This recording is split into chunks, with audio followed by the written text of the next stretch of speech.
You're most welcome to this talk. It's Thursday, the 12th of October. Now, I'm really going to ask you for about 10 or 15 minutes of your time today. This is from the Health and Democracy Conference, 13th of September 2023 in the European Parliament in Strasbourg. Now, Philip Krauss is one of the lawyers involved in the Citizens' Initiative, challenging the European Parliament to reject the new international health regulations and the WHO pandemic treaty. He's Dutch and speaks superb English, so please just give him this bit of time. And what can be seen today from the documents that are on the table, that are about to be negotiated under the title of New Pandemic Treaty and Amendments to the International Health Regulations.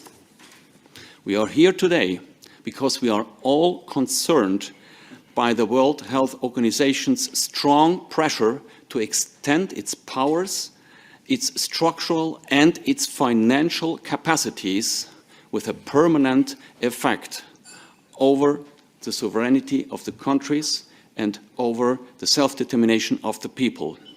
It was in the wake of the COVID-19 crisis that the WHO has initiated a reform process which will bring significant changes to all of us, that will concern every human being and every of the 194 member states on this planet. This reform process was started in 2021 with two working streams, preparing two separate legal instruments.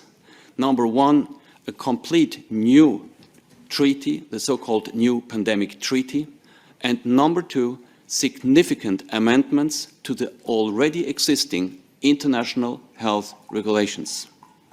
These two legal instruments, treaty and IHR, are about to be negotiated and finalized, and they bring material changes. The contents of these drafts are on the table. They are available. They are available for everybody. And already in 8 months' time from now, in May 2024, the 194 member states of the WHO will have their final vote on both of these international agreements.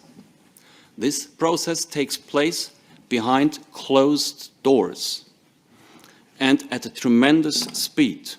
It is not reported nor discussed in our newspapers, in our national parliaments, in universities, nor in society. It is unacceptable. This is unacceptable because these two legal instruments will affect every one of us by reducing, even diminishing our loss, our right of self-determination, our right in general of human dignity, and it will eliminate the basic principle of democratic participation. Also, the effects of these treaties will be felt by member states. Who will lose their sovereignty and their autonomy. Therefore, every human being on this planet should understand the essence of the two legal instruments which come under the title of pandemic prevention, pandemic preparedness and response. In a nutshell, the WHO claims in these two legal instruments an absolute and non-questionable leadership in all health matters as soon as WHO refers itself to pandemic prevention, preparedness and response. WHO claims to have the ultimate expertise and the ultimate power in all aspects of this wide field. I recommend to read carefully the current existing draft of the amendments of the International Health Regulations, Article 13a and Article 42. It shall be granted the power of a massive self-authorization whenever it claims to act under this purpose. I recommend to read Article 12 that establishes the preconditions for public health emergency of international concern, together with Annex 2 of the proposed amendments. on the basis of an extremely vague concept, One Health, which basically means anything and nothing, animals' health, ecosystem, concerns about the level of CO2, and of course human health can give rise to permanent measures and even to a public health emergency, to a pandemic called out and declared by the WHO. And thereby, number 4, WHO has the right, will have the right to not only declare recommendations made by several experts, but also to impose on the people of this planet, or only to a certain region, all kinds of restrictions, access restrictions, lockdowns, surveillance, and experimental treatments. So far, the list of these potential measures can be found in the International Health Regulations, Article 18. And there you will also find one example of the precondition of the proof of vaccination. That was so far meant to be non-binding. In the future, as the word binding is eliminated, and as we have explicitly written down in Article 13a, the proposal, and 42 of the proposal, the commitment that the member states will give when they accept these amendments, the commitment that they will have to apply the proposed measures. This is not enough. Further, WHO will most notably reserve and assume the right to define as the sole instance on this planet and to control all information that it claims to be related to health.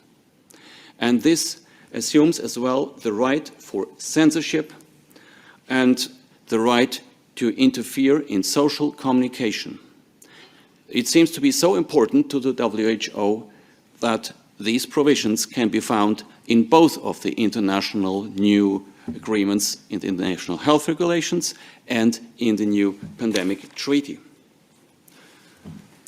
And last but not least, of a brief summary that should any time be given once we speak about these new changes, is the fact that there is no mechanism foreseen that will allow the people or the member states to challenge the assessment of WHO, whether it is the WHO's assessment about a public health emergency, or their assessment with respect to certain measures, or when it comes to the imposing of a regime for what they call vaccination, as experimental as it might be. There will be simply no stop button for none of the member states, and not, of course not, for us, the citizens. So now, if we just look at it as a whole, this right of WHO to self-declare, to also auto-authorize itself to claim a public health emergency of international concern and to maintain it for as long as it wants. Number 2, to issue so-called recommendations that will be legally binding and that will be subject to a system of surveillance of the people, surveillance of the member states, then the total control and monopoly on information, including the right of censorship, and then the fact that there is no mechanism of control, the control of WHO, and of correction. What do we have as a result? Well, it is very simple to say. Without the open and the open debate, without the possibility of having different opinions, different hypotheses, different methods to be discussed at the table, there will be no science. And there will be ultimately no democracy. And there will be no legal court proceedings and no justice. If the result is already predefined, by one sole authority on this planet, there cannot be, by definition, a proper scientific process, a proper decision-making process. There cannot be any democracy. Number two, it is a basic principle not only of international law, not only of national constitutional law, that we have, as human beings, the right to know what we consent to.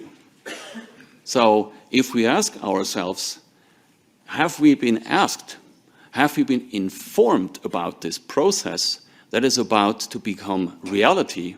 The answer is no. And there is one important distinction to be made between these two legal instruments. The new pandemic treaty will be considered by WHO itself as a treaty, and thereby shall be subject to a national process of debate and ratification. But not so for the international health regulations. The international health regulations, by definition of WHO's own writing, when you read the international health regulations, they are qualified as health regulations according to the WHO Constitution, Article 21. And what does that mean? As a consequence, there will be an automatic coming into force right after the vote in 2024. So far, it is still 24 months, but these 24 months have been reduced to 12 months only. So that means that at the end, after May 2025, the international health regulations will become law automatically. So we will not be asked, we have not been informed, and there will be a process of automatic enactment of the international health regulation. This is about as severe as it can be when it comes to the violation of the principle of an informed consent. This principle does not exist only on the individual level, but it exists only also for democracies as a whole. And it exists under the title of self-determination of the people, which is one of the founding principles of the United Nations in the United Nations Charter, Article 1 of 1946. Now, this is the reason why we should all get to know not only what is in these documents, but we shall claim and clearly say that some of these international health regulations and the changes that are modified and declared there will totally be opposed to what we consider our constitutional order, as there is no public information right, as there will be censorship, as there will be human rights not protected, as there will be no checks and balances, as actually it will be the WHO to determine under which legal status we will have to live. That means the power will not be anymore in the hands of the people. And therefore, these negotiations have to be stopped immediately, and it is a matter and a duty for all citizens now to impose the pressure towards their public representatives, political representatives, to make sure that the politicians, the political representatives, understand that they go on beyond of their entrusted vote they can use. Now, as this is just an overview, and as we are here in Europe, and as within Europe, these rules have been already pushed forward to an alarming extent, we found it important to provide you a more detailed overview on the situation here in Europe. Well, if you've got concerns about a dystopian, dictatorial future, maybe that helped to bring them into focus a little bit. Let me just give you a couple of examples of what they're talking about. I mean, these are the articles here. I'll put the links, of course.